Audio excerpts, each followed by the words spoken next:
Hey, this is RAV4. This is a Seattle Sports Riverside car top carriers. Actually, it's a loop strap. So the trick is you need a washer. You need a washer that's a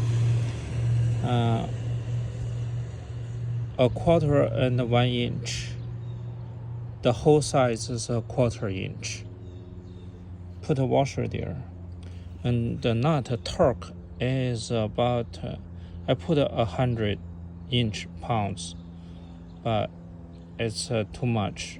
I checked the manual. It says 79, 76, 75 inch-pound, but originally this is 125 inch-pounds, so I put 100 inch-pounds. Should be good. So I just fasten here.